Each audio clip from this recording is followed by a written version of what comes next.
This channel does not promote any violent, harmful, or illegal activities. All content provided by this channel is meant for an educational purpose only.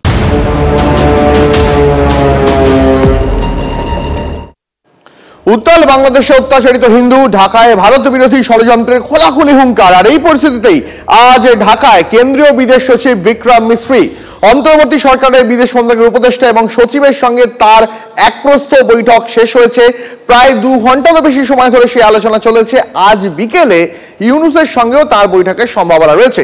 একটু আগে আপনাদের শোনাচ্ছিলাম কেন্দ্রীয় বিদেশ মন্ত্রকের তরফ থেকে যে সচিব গিয়েছেন বিক্রম মিশ্রি, তিনি কি বলছেন। তিনি ঢাকায় রয়েছেন এই মুহূর্তে। অত্যন্ত গুরুত্বপূর্ণ তার এই সফর। যেমনটা একটু আগে জ্যোতির্ময় জানাচ্ছিল যে এই প্রথম শেখ হাসিনা তার বাংলাদেশ থেকে বিতাড়িত হওয়ার পর এই প্রথম ঢাকার সঙ্গে ভারতবর্ষের বা আমাদের দেশের সঙ্গে ওই দেশের একটা প্রথম বিদেশ সচিব পর্যায়ে বৈঠক হচ্ছে।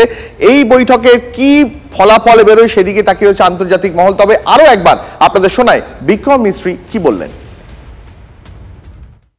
We also had the opportunity to discuss certain recent developments and issues, and I conveyed our concerns, including those related to the safety and welfare of minorities.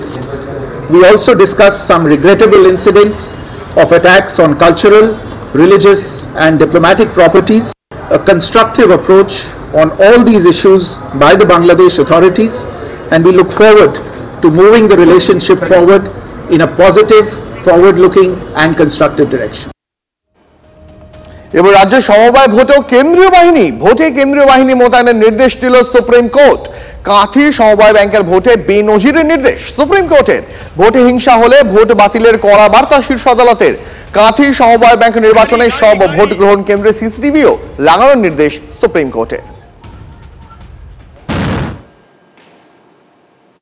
সরাসরি পার্টির ইনভলভমেন্ট নেই, সেখানে প্যারামিলিটারি ফোর্স দিয়ে ভোট করতে বলছেন এবং supreme court বুঝে গেছে এই বাংলাতে গণতান্ত্রিক পদ্ধতিতে নির্বাচন হয় না। ভারতবর্ষে যখন গণতন্ত্র বিপন্ন হয় হায়ার জুডিশিয়ারি এগিয়ে আসে, তাই সুপ্রিম কোর্ট আজকে এগিয়ে এসেছে শেষ চেষ্টা করার জন্য। এটা নতুনত্ব কিছু নেই, এটা লজ্জা। নন্দীগ্রামে গন্ডগোল করেছে, বিজেপি হামলা করেছে, আমাদের ছেলে মারা গেছে। তো যারা গন্ডগোল করছে তারাই আবার গিয়ে আবার কেন্দ্রীয় বাহিনী চাইছে। কেন্দ্রীয় বাহিনী কানুক আর যাই থাকুক, তৃণমূল কংগ্রেস জনগণের সঙ্গে আছে, জনগণ তৃণমূলের সঙ্গে আছে। ফলে ওইসব কেন্দ্রীয় বাহিনীটাই নেই, যেখানেই থাকুক জিতবে কারা? তৃণমূল কংগ্রেস। টার্গেট ছিল 1 কোটি সদস্য পূরণ করা, কিন্তু সেই টার্গেটের সংখ্যা থেকে বহু দূরে বঙ্গ বিজেপি। তাই 31শে ডিসেম্বর পর্যন্ত বাড়ানো হলো বঙ্গ বিজেপির সদস্য সংগ্রহ অভিযান। দিল্লিতে বঙ্গ বিজেপি পর্যবেক্ষক সুনীল বনসালের সঙ্গে বিজেপি সাংসদের বৈঠকে হয়েছে এই সিদ্ধান্ত। বৈঠকে অনুপস্থিত ছিলেন 3 জন সাংসদ, রাজু বিস্ত, মনোজ টিগ্গা এবং প্রাক্তন বিচারপতি অভিজিৎ গঙ্গোপাধ্যায়।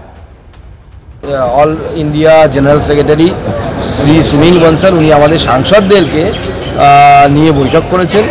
কিছু সাংসদের এলাকায় সদস্যতার সংখ্যা কম আছে, সেই সাংসদদেরকে আরও বেশি করে নিজের এলাকায় সময় কীভাবে দেওয়া যায়। লোকসভা চালু আছে, আপনারা জানেন লোকসভা চালু থাকা অবস্থায় কীভাবে আরও বেশি সময় দেওয়া যায় এবং সংসদ এলাকায় নিজের এলাকায় সদস্যতাকে আরও কীভাবে বেশি করে বাড়াতে পারেন সেই বিষয়ে কথা হয়েছে।